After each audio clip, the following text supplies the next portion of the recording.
Muy buenas noches, sean bienvenidos a esta casa sede, a nuestra sesión académica de los martes, en este marco del 155 aniversario de la Benemérita Sociedad de Geografía y Estadística del Estado de Jalisco. Pues este día en particular estamos muy contentos por dos razones.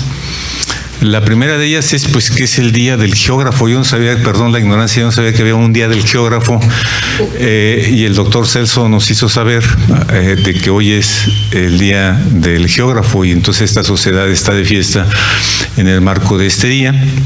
Y aparte porque el tema de la sesión del día de hoy pues tiene que ver con la Sociedad Mexicana de Geografía y Estadística, ya que pues vamos a hablar de un prohombre que es don Valentín, dentro del marco de don Valentín Gómez Farías, que también fue jalisciense, pero hoy vamos a festejar el natalicio.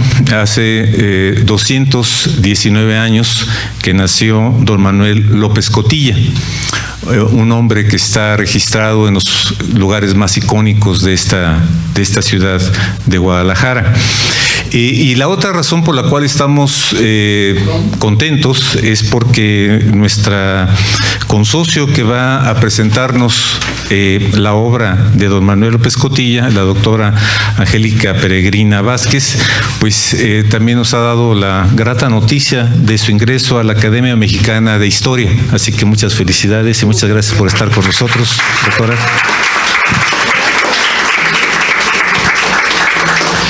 Entonces, con este motivo le voy a dar, y en este marco le voy a ceder la palabra a nuestro señor secretario, el doctor José Sosimo Orozco, para que sea tan amable de conducir nuestra sesión académica. Muchas gracias. Bien, muy buenas noches. La Benemérita Sociedad de Geografía y Estadística del Estado de Jalisco, Asociación Civil, les da la bienvenida a todos a su sesión académica de hoy, martes 23 de julio de 2019. Tenemos la conferencia La obra educativa de Manuel López Cotilla. Esta conferencia es a cargo de nuestra consocia, doctora Angélica Peregrina Vázquez. La sesión académica se lleva a cabo bajo el siguiente orden del día. Apertura de la sesión a cargo del doctor Arturo Curiel Ballesteros, lo cual ya se ha hecho. Tengo, desde luego, el agrado de presentar los integrantes del Presidium, al doctor Arturo Curiel Ballesteros, presidente, a la doctora Angélica Peregrina Vázquez, consocia y conferencista, el de la voz, doctor José Sosimo Orozco, secretario general. Bueno, pues vamos a mencionar algunos datos relevantes de la excelente trayectoria de nuestra conferencista, la doctora Angélica Peregrina Vázquez. Ella es originaria de Guadalajara, licenciada en Historia por la Universidad de Guadalajara, doctora en Ciencias Sociales por el Colegio Jalisco, miembro del Sistema Nacional de Investigadores Nivel 1, investigadora del Instituto Nacional de Antropología e Historia de 1885 al año 2019. Actualmente es investigadora del Colegio de Jalisco. De 1976 a 1979 trabajó en el Archivo Histórico de Jalisco como catalogadora de documentos y después como jefe de procesos técnicos. Ha sido secretario general del Colegio de Jalisco de 1991 a 2005. Delegada del INAH en Jalisco 2007 a 2011. Catedrática de la Facultad de Filosofía y Letras de la Universidad de Guadalajara del año 1983 a 1989. Del Departamento de Historia de la misma universidad por más de 25 años y también en la maestría y el doctorado en el Colegio de Jalisco. Miembro de la Sociedad de Geografía y Estadística desde el año 1995. Sus líneas de investigación son Historia Regional de Jalisco, Historia de la Educación en Jalisco, principalmente del siglo XIX, y la impronta catalana en México. Y como se ha mencionado con mucha satisfacción, orgullo, es nombrada recientemente por la Academia Mexicana de la Historia.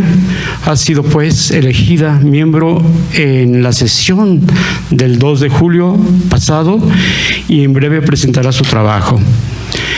De esta manera, pues tenemos desde luego una importante conferencia el día de hoy.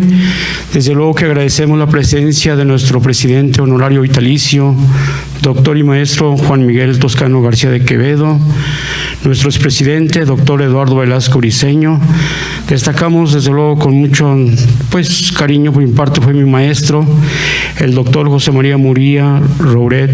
Él es jalisciense destacado y desde luego muy destacado también historiador. Bien, a continuación vamos a ceder la palabra a nuestra conferencista, la doctora Angélica Peregrina Vázquez, para efecto de impartir su conferencia, como dijimos, la obra educativa de Manuel López Cotilla. Doctora, le cedemos la palabra, por favor. Muy buenas noches a todos ustedes. Con su venia, señor presidente de la Sociedad de Geografía y Estadística, maestro Sósimo, señoras y señores, muy buenas noches. Es en verdad un honor que la Benemérita Sociedad de Geografía y Estadística me haya invitado a hablar esta noche de don Manuel López Cotilla, cuyo natalicio se cumplió ayer, 22 de julio, dado que él nació en el año de 1800.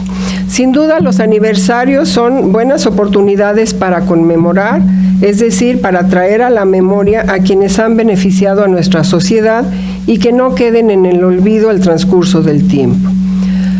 Manuel López Cotilla fue el único hijo de... Decía ustedes que fue el único hijo de don Manuel López Cotilla y de doña Juana María Beregaña. Su padre, un comerciante de muy buena posición económica, peninsular de edad madura que había llegado proveniente de Santander, aquí se casó con la quinceañera Juana María. Fue un matrimonio mal avenido, se dice que por la diferencia de edades. El pequeño fue bautizado al día siguiente de su nacimiento con los nombres de Manuel María Magdaleno. Claro, pues no pudo escaparse del santoral. Por ser la familia de Manuel bastante acomodada, dio a su hijo la educación a la que solo podían acceder en aquella época las personas con suficientes recursos económicos. No se conoce la fecha de su ingreso a la escuela, pero como era usual que el aprendizaje de las primeras letras comenzara cuando los niños tenían entre 5 y 7 años de edad, suponemos que su instrucción la inició en 1806 en la recién inaugurada Escuela del Consulado de Comerciantes.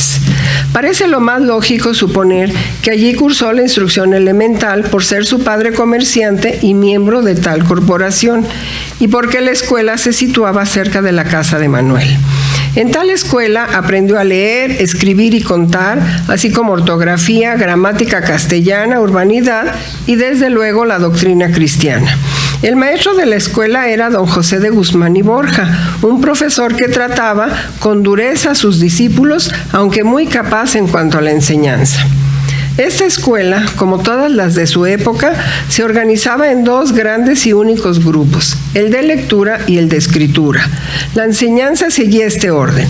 Primero se trabajaba con cartillas, pequeños cuadernos impresos que contenían las letras del alfabeto, así como combinaciones para formar sílabas.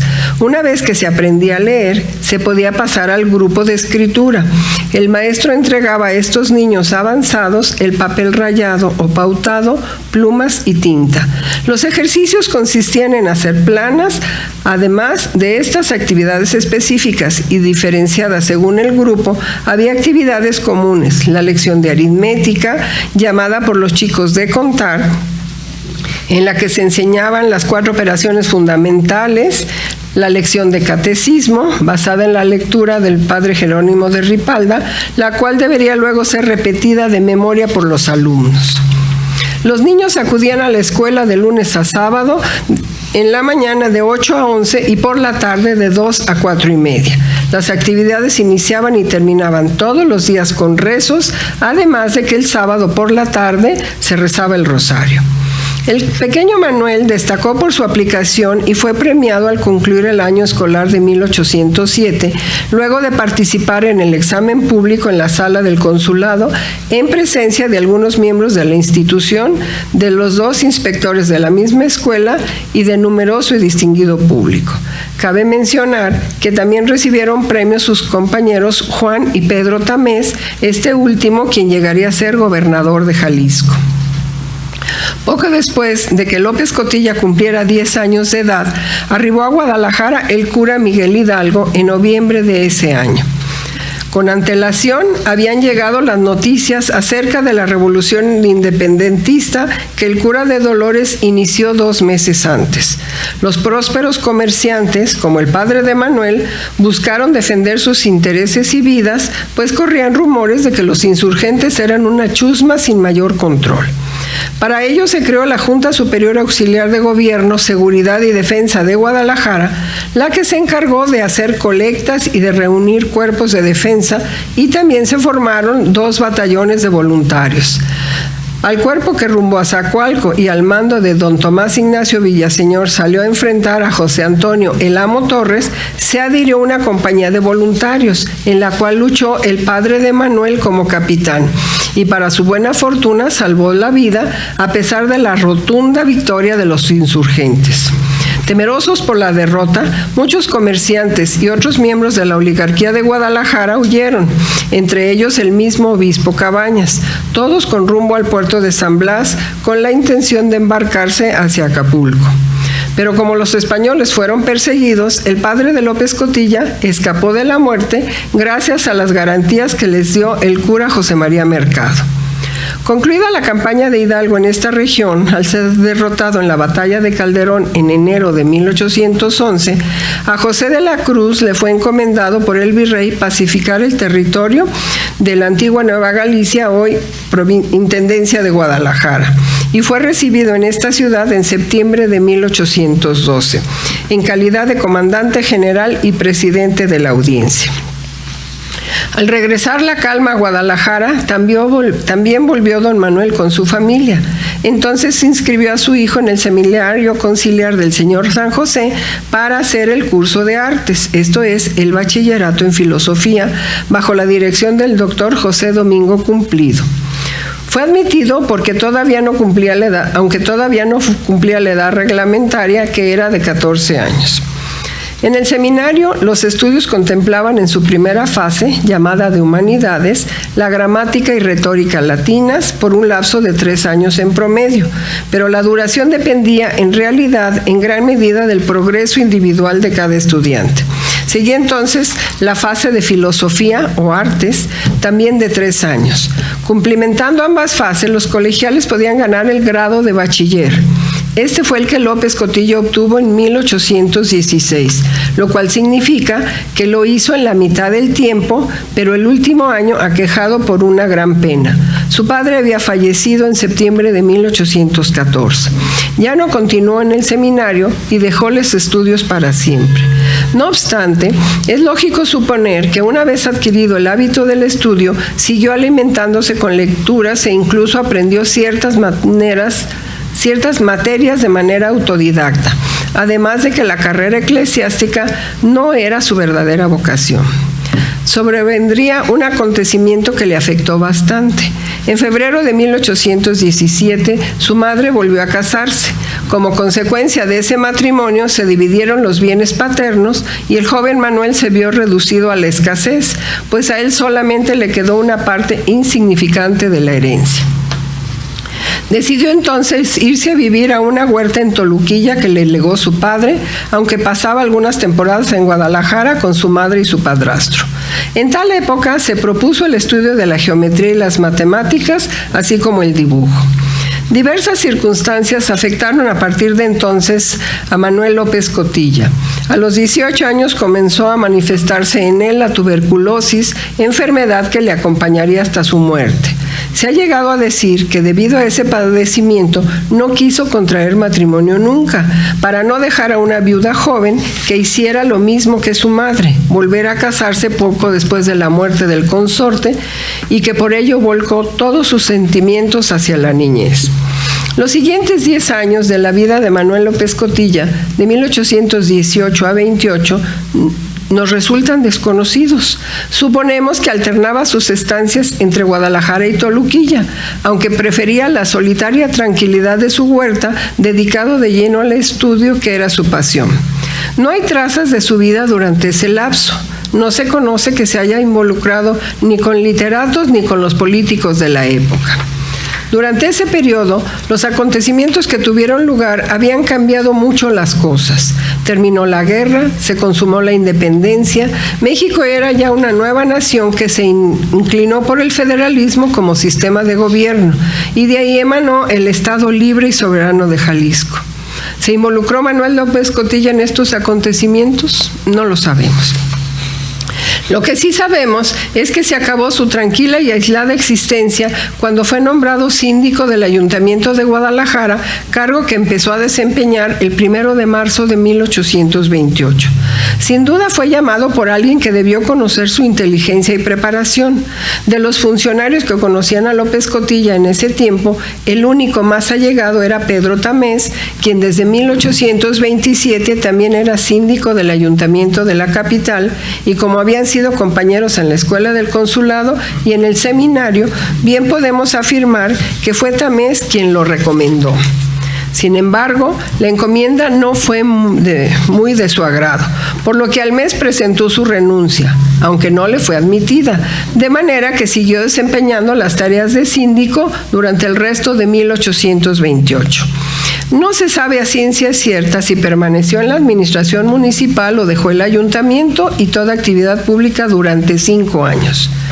Poco antes de que López Cotilla fuera llamado al gobierno de la ciudad, llegó a Guadalajara Ricardo Maddox Jones, con quien había iniciado trámites el gobernador Prisciliano Sánchez para que viniera a la capital de Jalisco en su calidad de especialista del método lancasteriano o de enseñanza mutua, pues además de profesor, este inglés era yerno de José Lancaster, el gran difusor de este método en Inglaterra y sus posesiones de la India.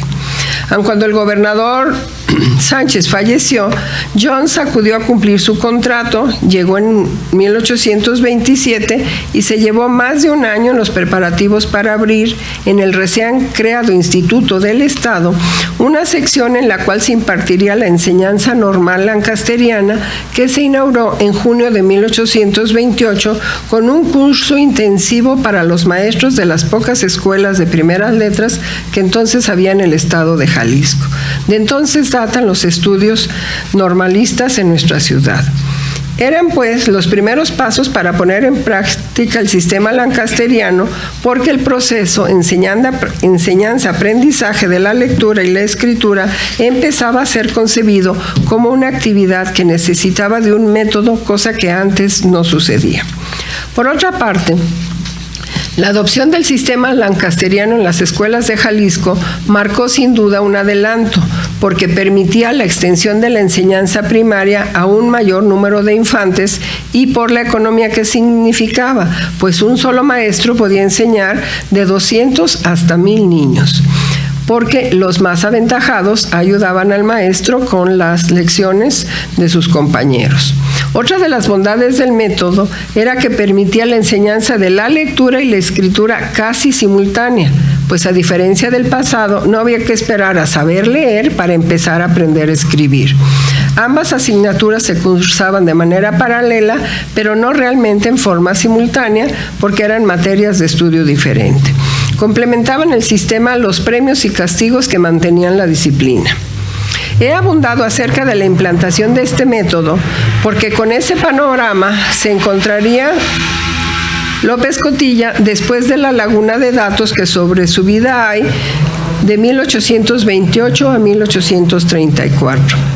Ante los conflictos políticos suscitados en el país en general y en Jalisco en particular, no debe asombrar que en tal caos el impulso a la educación se haya estancado e incluso que haya tenido retrocesos. El panorama seguía siendo de pobreza y limitación, al grado de que hacia 1830 en Guadalajara solo quedaban 3 escuelas de primeras letras sostenidas por el ayuntamiento. Aunado a que la falta de recursos didácticos relativos al método lancasteriano imposibilitaba su puesta en práctica, lo que no parecía ser tomado en cuenta por la Junta Directora de Estudios,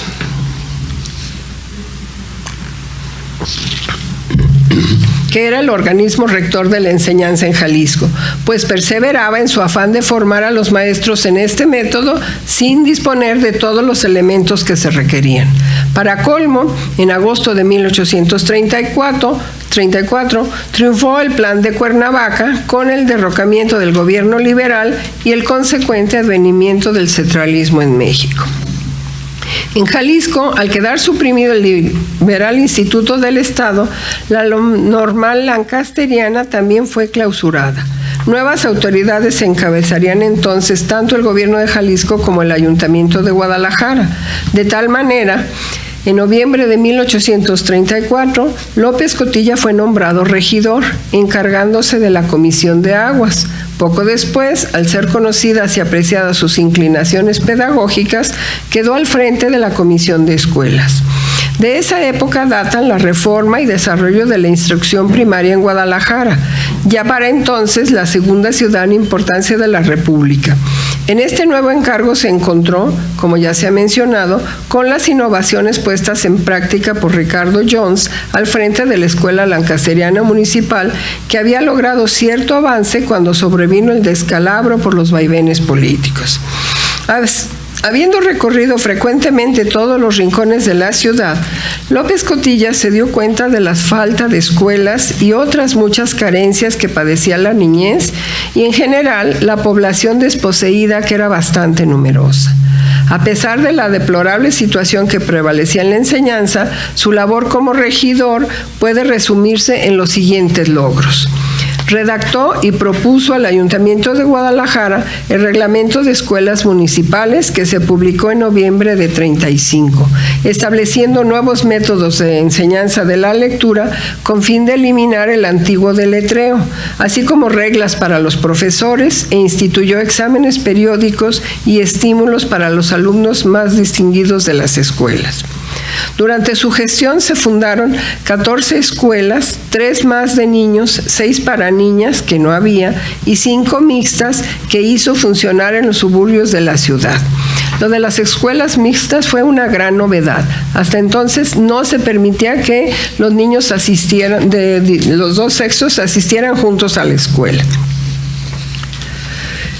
Estas escuelas fueron establecidas en Mezquitán, en San Pedro, Toluquilla, San Sebastián y Santa María.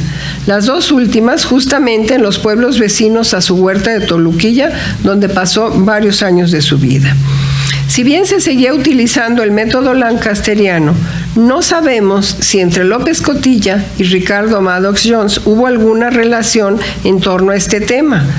Pero como Jones llegó a Guadalajara precisamente en la época en que López Cotilla se integró al Ayuntamiento tapatío, no es aventurado suponer que en algún momento compartieron opiniones acerca de la problemática educativa. El éxito del sistema lancasteriano convenció a educadores como López Cotilla, quien años después, en 1840, apuntó en un informe que gracias al método lancasteriano mutuo y simultáneo, los niños podían aprender a leer y escribir en año y medio, lo que con el método antiguo consumía por lo menos 3 años. Cuando López Cotilla concluyó su encargo como regidor, continuó asociado indefinidamente a la Comisión de Escuelas, a la que sirvió por muchos años a petición del ayuntamiento y los vecinos de la ciudad sin recibir pago alguno. Más adelante fue nombrado vocal de la Junta Departamental de Jalisco, que era una corporación del Sistema Central Administrativo que equivalía a un consejo del gobernador. Dicho cuerpo lo designó su secretario y con tal carácter propuso un plan para el arreglo de la enseñanza primaria en Jalisco que promulgó el gobernador Antonio Escobedo en 1838. Este plan concedía a la Junta Departamental actuar como Junta Directiva de Instrucción Primaria con las siguientes atribuciones: fijar el método de enseñanza, así como los libros y catecismos que deberían usarse en las escuelas, y la exclusividad en lo tocante a nombramiento y remoción de preceptores, a quienes fijó una serie de requisitos que deberían llenar y los clasificó en 4 órdenes. Esta preocupación de nombrar a los profesores se debía sobre todo porque a partir de 1835 se suprimieron en Jalisco los ayuntamientos, quedaron nada más los de las cabeceras cantonales, y los párrocos eran los que supervisaban las escuelas municipales, o las escuelas existentes. También se elaboró el reglamento para las escuelas de primera educación, el cual determinó la distribución del tiempo en los planteles de cada orden y las obligaciones de sus respectivos maestros. Fue un reglamento que destacó como el mejor de todos los adoptados en aquel tiempo en el país. En este reglamento destacan innovaciones importantes, cito algunas. Se estableció un cuerpo central en calidad de Junta Directora de Instrucción Primaria. Se organizó la instrucción no solo para Guadalajara, sino para todo el estado. Se promovió difundir la enseñanza gratuita. Al respecto, es importante lo que este plan prevenía en su artículo 4. Todas las poblaciones del departamento tendrán el mayor número posible de escuelas para niños de ambos sexos, sin que haya pueblo, por pequeño que sea, en la que por lo menos haya una para niños. Al finalizar 1839, había ya 21 escuelas en la capital y los pueblos suburbanos que atendían a 2.500 y tantos niños, a los que se les enseñaba lectura, escritura, aritmética, geometría, gramática castellana, geografía, dibujo, urbanidad y sin faltar la doctrina cristiana. Los tipos de escritura que se practicaban eran la inglesa y la española. También, gracias a las gestiones de López Cotilla, en las escuelas para niñas se introdujo la enseñanza del dibujo, que les resultaba muy útil para el bordado. Igualmente, don Manuel se dedicó a procurar la mejora de los edificios escolares y a vigilar el cumplimiento de las disposiciones reglamentarias, venciendo grandes obstáculos, siendo el principal la falta de dinero que padecía entonces el ayuntamiento. Siendo López Cotilla el secretario de la Junta Departamental, fue nombrado también inspector de escuelas, cargo que desempeñó durante 16 años. De tal modo, el propio gobierno podría intervenir directamente en la enseñanza elemental, ya que con el plan antes citado se pretendía uniformar la enseñanza primaria oficial y regularla de manera sistemática. La novedad de la inspección escolar atendía a razones obvias. Era absolutamente indispensable vigilar el funcionamiento de los planteles, pues esa labor había recaído en los ayuntamientos, pero como decía, para desaparecer estos, se encargaron de ello los párrocos. López Cotilla, aún piadoso como era, no ignoró el riesgo que eso implicaba, pues los clérigos velarían por el renglón moral más que por el aspecto intelectual. Asimismo, el plan para el arreglo de la enseñanza fijaba las obligaciones de las autoridades con el objeto de impulsar la creación y sostenimiento de las escuelas primarias, y como el erario siempre estaba escaso de recursos económicos, se autorizaba el cobro de moderadas pensiones que pagaran los padres que disfruten de comodidades y pequeñas contribuciones que se pedirían a los padres de familia donde no hubiera otro recurso. Independientemente de todo lo anterior, el renglón que también recibió una tingente atención de López Cotilla fue el de la formación de maestros. Dado que el plan señalaba que la actividad docente debería sujetarse a un reglamento, ese se expidió en 1839 por la Junta Departamental. Al emitirlo, no se persiguió otro objeto que el de mejorar y proteger la instrucción primaria. Con este propósito se exigía a partir de entonces a quienes quisieran ser maestros presentar los siguientes documentos: fe de bautismo, información de vida y buenas costumbres, avalada por 3 testigos de notoria honradez, certificado de examen y aprobación de la doctrina cristiana expedido por el párroco de la feligresía y certificado de conocimientos otorgado por la Junta Examinadora, porque muchas veces se daba el caso de maestros que pues realmente mal sabían leer y escribir y eran los que enseñaban. En términos generales, la enseñanza en las escuelas primarias no iba más allá de la lectura, escritura, nociones de gramática y aritmética, y para las niñas se agregaba el bordado y la costura. Se continuaba insistiendo en la formación de hábitos de docilidad y obediencia a fin de preservar el rígido orden establecido por aquella sociedad. De ahí la importancia que se concedía al castigo moral y corporal en el que se apoyaba la docencia de entonces. Aun cuando López Cotilla se oponía a esa forma de reprimenda, consideraba también pues que a veces el maestro quedaba indefenso frente a las agresiones de los alumnos groseros e indisciplinados. Por otra parte, la vagancia y el analfabetismo fueron también motivo de preocupación para López Cotilla. La vagancia, decía, propiciada por la falta de planteles adecuados para jóvenes indigentes o de escasos recursos, y el segundo, porque la gran mayoría de la población adulta no sabía ni leer ni escribir. Por ello insistió hasta lograr que se estableciera en 1841 la primera escuela para adultos en Guadalajara, instalada en los bajos del Colegio de San Agustín. Durante 2 horas cada noche se instruía a cuantos quisieran aprender a leer y escribir. Por consiguiente, para combatir la vagancia, ideó junto con el profesor Manuel Ocampo y el licenciado Juan Gutiérrez Mayén establecer una escuela de artes mecánicas que también nació en 1841 y ocupó el edificio de la antigua Alhóndiga, cedido para ello por el Ayuntamiento de Guadalajara. Atinadamente López Cotilla se preguntaba, y cito: ¿pero qué haremos con el niño que acaba de salir de la escuela? ¿Cómo llenaremos el espacio de la vida que corre desde la juventud hasta la vejez? ¿Qué haremos para que no sean vagos y mal entretenidos? Y por ello ideó la creación de esta escuela, que a la postre se convertiría en la Escuela de Artes y Oficios del Estado de Jalisco y que alcanzaría un siglo de vida. Por esos mismos años, López Cotilla redactó el folleto Historia de la Introducción del Agua en Guadalajara de 1842 y también, como miembro de la Sociedad de Geografía y Estadística, preparó un documento relativo a la estadística de Jalisco que en 1843 se publicó con el título de Noticias Geográficas y Estadísticas del Departamento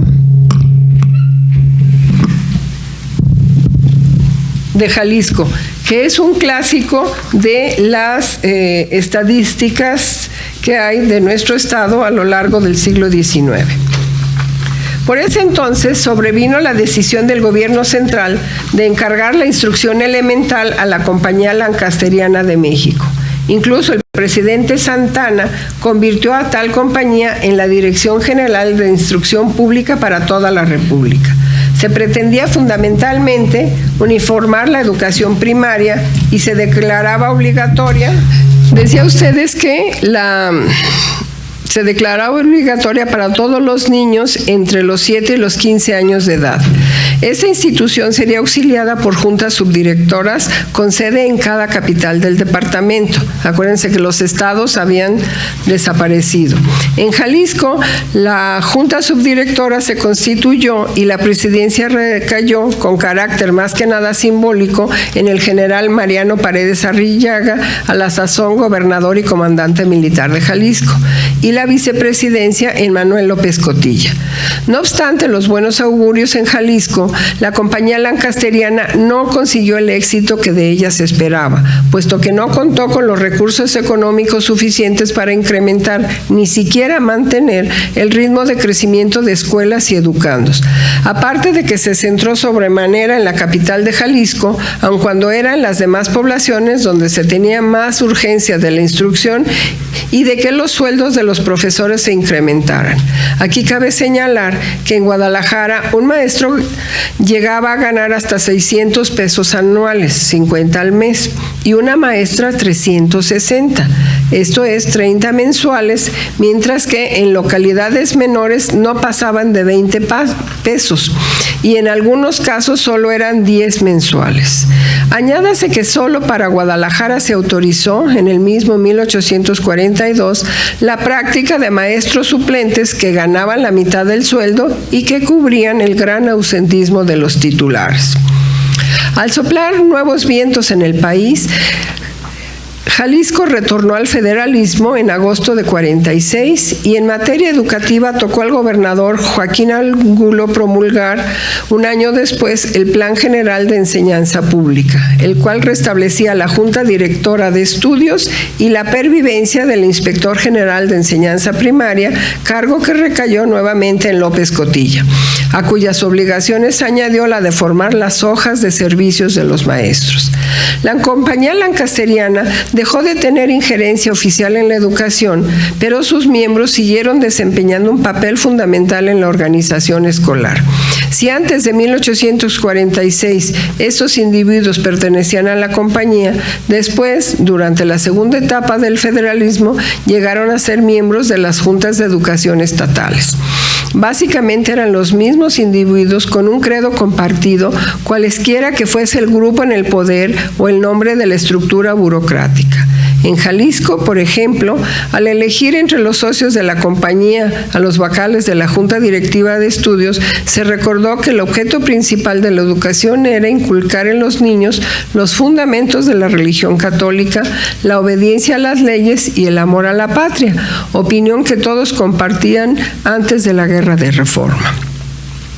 Más de 2 décadas habían transcurrido desde la introducción del sistema lancasteriano en México y más de una desde que se declaró obligatorio el método simultáneo. Aún así, un número importante de escuelas seguía la antigua receta de enseñar primero a leer y posteriormente a escribir. Y no obstante que la enseñanza normalista no se había podido restablecer aún después de 12 años de clausurada, López Cotilla siempre se esforzó por mejorar la preparación de los maestros. Para ello escribió varias obras didácticas como el Cuaderno de Geometría para las Escuelas, Recreaciones Geométricas y curiosas combinaciones para formar vistosos pavimentos, o sea, tablas, así como el juego de lotería para que los niños ejercitaran el cálculo. Dichos materiales seguían distribuyéndose en 1852, principalmente en las escuelas de Guadalajara y sus alrededores, donde había 8 de niños con 1096 alumnos, 7 de niñas con 1002 pupilas, además de una de adultos a la que asistían 70 personas. Para los profesores tradujo del francés y pagó de su propio bolsillo la impresión del curso de pedagogía de Ambroise Rendu, que se imprimió en la tipografía de Rodríguez en 59. A pesar de los obstáculos, López Cotilla no olvidaba su sueño de una escuela normal. En 1851 de nuevo intentó fundarla, pero sus esfuerzos fueron en vano. A lo más que se llegó fue a la capacitación de profesores que se efectuaba en algunas escuelas municipales y principalmente en la nocturna para adultos. En 1855, obligado por su precaria salud, renunció a su cargo de inspector general de instrucción primaria que había desempeñado a lo largo de 20 años, periodo en el que llegó a afirmar que no teniendo familia, todos los niños eran sus hijos. Retirado del servicio público, aquejado cada día más por sus enfermedades, sostuvo hasta donde le fue posible correspondencia con los encargados de la educación. Contestaba sobre temas educativos cuanto se le preguntaba y solo pensaba en los niños para quienes trabajó toda su vida. No cabe duda que fuese bajo el centralismo o el federalismo, las escuelas prosperaron según la iniciativa de los individuos que supervisaban su manejo, por lo que el papel de Manuel López Cotilla fue determinante para Guadalajara. Y esta ciudad tuvo la suerte de contar con este personaje, hábil administrador, que logró conseguir fondos y promover la educación elemental, primero en Guadalajara y luego en todo el estado de Jalisco, quien participó en la vida pública local de 1828 a 1855. Ignacio Manuel Altamirano refiere que desde que López Cotilla renunció a la inspección no volvió a salir de su casa y se mantuvo aislado. Sus padecimientos se incrementaron, perdió completamente el oído y la tuberculosis se agravó. Murió el 27 de octubre de 1861. Su último deseo fue el siguiente. Cito: encargo que el entierro de mi cadáver sea en la tierra, es decir, un verdadero entierro. Su funeral fue solemne. La ciudad de Guadalajara se llenó de duelo. Los restos mortales fueron acompañados hasta el sepulcro en el Panteón de Belén por comisiones del Congreso del Estado, de la Junta Directiva de Estudios, del Ayuntamiento, del Cuerpo de Profesores de Instrucción Primaria y por un gran número de niños de las escuelas municipales y particulares. El hueco que dejó López Cotilla al morir repercutió sin duda en la educación jalisciense, que tras el estancamiento de los primeros meses sobrevino una aguda decadencia en la instrucción pública local. A ello contribuyeron como factores determinantes la Revolución de Ayutla y la Guerra de 3 años, luchas intestinas que desangraron al país, evitando que pudiera organizarse debidamente su sistema educativo en consonancia con los afanes racionalistas y de modernización por los que tanto luchó el gran educador de Jalisco. Muchas gracias.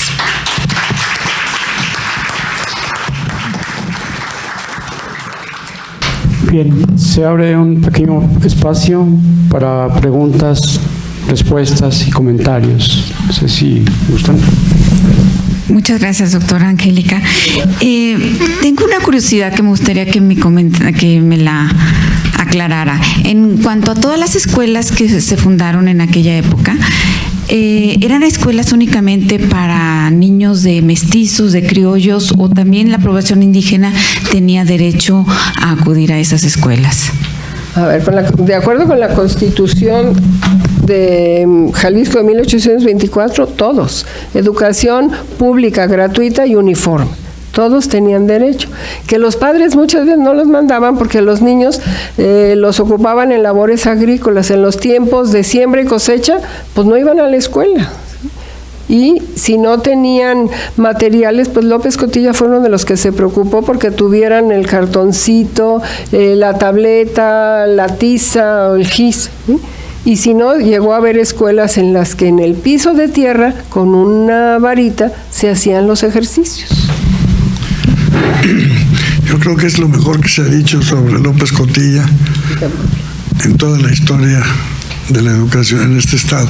Pero tengo una pregunta, te quiero compartir una duda nada más. Primera pregunta, ¿estás absolutamente segura de que las famosas noticias de López Cotilla, atribuidas a López Cotilla, son de él? Las primeras referencias que yo encontré hace muchos años sobre ese libro, antes de que se hicieran las últimas publicaciones, siempre se hablaba de que eran atribuidas a López Cotilla porque formaba parte de la referida junta. Pero con lo que, en fin, y hemos seguido dando por hecho que él es el autor de esa estadística. Pero ahora que estabas hablando, pensando en lo que significaba hacer una estadística de esa envergadura en el Jalisco de ese tiempo, en la mala salud de este señor, que yo no lo veo trepando cerros y caminando por estos lugares, y tampoco lo veo con la energía que se podía requerir para organizar toda una estructura que pudiera ir recabando esa información. La estadística de atribuida a López Cotilla es muy buena, es mucho mejor que algunas que se hicieron después. Lo que sí nos refiere de que la información no fue fácil de obtener. Entonces yo ahora me pregunto, que además el hombre trabajó mucho en sus temas educativos, no lo veo como autor de una estadística de esa naturaleza. Sí, realmente hay duda porque tienen mucho de la estadística de Roa, de Victoriano Roa, ¿sí? Y yo creo, no estoy segura, en algún día platicando con algo que encontró Arturo Camacho del padre Crisóstomo Nájera, yo creo que él fue el que le ayudó a reunir. De que él las compiló y era el contacto en el gobierno, en la Junta Departamental y eso. Pero para andar a lomo de mula como a Rey, imposible. Con la enfermedad, imposible, ¿no? El polvo, en fin, todo eso a una gente que padecía tuberculosis era fatal. pero se le atribuyen a él porque dice formadas de orden del Supremo Gobierno, y él hace y firma por ahí la parte introductoria, ¿sí? Pero la prosa incluso, pues a mí se me parece más a la del Carmelita, que era una eminencia, ¿sí?, que la del propio López Cotilla. Entonces, pero pues no hay la certeza, pero más bien va por ese lado, ¿no? De que la reunió y se publicaron justamente por ser el contacto. Y hay que buscarle. Don Juan. Gracias. Doctora, ¿tenemos alguna información de cómo ingresa el maestro López Cotilla o el licenciado López Cotilla, cómo ingresa a la Sociedad de Geografía y Estadística? No, yo no tengo referencias, nomás porque en algún lado dice miembro de la Sociedad de Geografía y Estadística. Ok, gracias. Y se está refiriendo obviamente a la Junta Nacional. Claro, pues porque aquí, la Junta Jalisciense es hasta 1864. Ajá, aquí okay. Todavía no existía. Sí, gracias. Después. Doctor, entonces, ¿a qué atribuye, dada su mermada condición física, a qué atribuye ese optimismo pedagógico de López Cotilla? Porque tenía mucha fe en la educación. Era el pensamiento, es esta idea de progreso que a lo largo del siglo XIX, fundado en la educación, la compartían liberales, conservadores y todos. Y López Cotilla a eso se dedicó. Su interés por traducir el curso de pedagogía para los maestros, de formar materiales y demás, porque era su espíritu de renovador, ¿sí? Era piadoso, creyente y demás, pero quería sustraer en buena medida la educación de los párrocos, ¿sí?, que le daban más peso a las cuestiones morales que a las intelectuales. Bien. Doctora Angélica Peregrina Vázquez, dos pequeños comentarios. Me parece visionario el pensamiento de Manuel López Cotilla, esa pregunta que se hacía y que usted ha señalado, pues tantas partes interesantes de su trabajo. ¿Qué haríamos con este niño que acaba de salir de la escuela? Creo que todavía es una pregunta que se sigue haciendo. Sería la influencia que ha tenido López Cotilla en la actualidad. Sería un pequeño que me dijera, por favor. Y algo muy importante para nosotros, su obra, sus libros, ¿en dónde se encuentran a la venta? ¿Cuáles libros? A ver. Bueno, tiene uno sobre López, el autor, precisamente Manuel López Cotilla. Yo leí hace algunos años sobre educación, precisamente en los siglos XVI, XVII, por ahí va, sobre el que hablaba mucho de la Universidad de Guadalajara y de la Universidad en Jalisco. Son muchas obras, aunque usted dice que cuáles libros, ¿no? Pero, sí, bueno, pero usted dígame. Las de esa época de la enseñanza normal o de la educación superior en el occidente de México están agotadas, pero se pueden consultar en la biblioteca del colegio, y Rosy las debe tener aquí en la biblioteca de la Sociedad de Geografía. La más reciente, la de formación de profesores, de esta línea de la educación, formación de profesores en Jalisco, por ahí todavía debe haber algunos que han de estar a la venta en la librería del Colegio de Jalisco. Bien. Pues muchas gracias. No, gracias a usted. Y por esos conocimientos que el día de hoy nos ha dado a conocer. Y bueno, pues continuando con nuestra sesión académica, tenemos la entrega de reconocimiento por parte del señor presidente, doctor Arturo Curiel Ballesteros. Sí, muchas gracias, señor secretario. Antes de leer este reconocimiento, como lo hacemos en cada sesión en donde un consorcio presenta su trabajo anual, sí quisiera de nueva cuenta agradecer esa atención que tuvo con nosotros la doctora Angélica Peregrina Vázquez en esta intención de poder reconocer tantos personajes que hay en la rotonda de los jaliscienses ilustres que han pertenecido a esta Benemérita Sociedad de Geografía y Estadística y a la Sociedad Nacional de Geografía y Estadística, que es nuestra institución madre.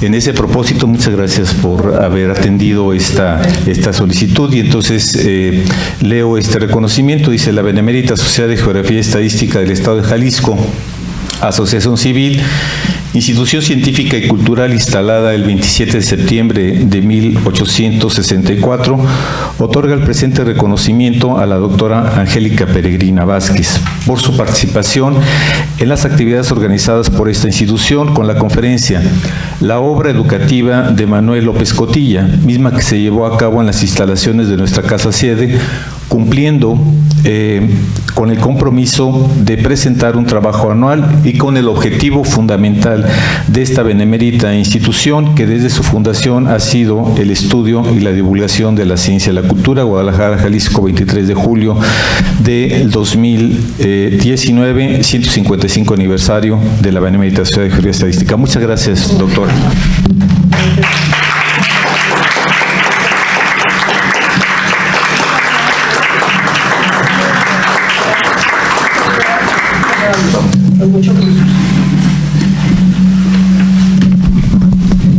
Bien, continuando con esta sesión académica, tenemos dos invitaciones para ustedes y también para nosotros. Son conferencias. El próximo jueves 25 de julio a las 8 de la noche es Jueves de Patrimonio Cultural, y la conferencia lleva el nombre de Casas de las Colonias Americana y Reforma, a cargo de nuestra invitada maestra Zaira Nayeli Villarreal Vaca. Y el próximo martes 30 de julio a las 8 de la noche, In Memoriam, historias breves para un cronista completo, Luis Sandoval Godoy. Y esta conferencia, esta actividad académica es a cargo de nuestros consocios, ingeniero Salvador Encarnación Jiménez y el licenciado Samuel Gómez Luna Cortés.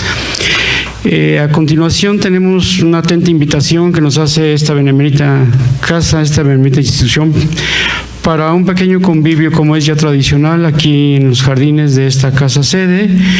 Y finalmente, de esta manera estamos llegando a la parte que concluye esta actividad académica muy importante, el mensaje de clausura de la sesión por parte de nuestro presidente, doctor Arturo Curiel Ballesteros. Sí, muchas gracias a todos por estar aquí, y en colectivo hemos podido honrar la memoria de este gran educador, don Manuel López Cotilla, que hizo precisamente una gran caja de resonancia a todo el trabajo que don Valentín Gómez Farías instituyó en este país, que fue el que impulsó la educación pública en esta nación, y que con Manuel López Cotilla se pudo lograr un liderazgo de Jalisco en esos contextos y en esos tiempos que llamó la atención en todo el contexto nacional. Pues muchísimas gracias a todos por su presencia, y siendo las 20 horas con 52 minutos, declaramos clausurada nuestra sesión académica. Tengan buenas noches.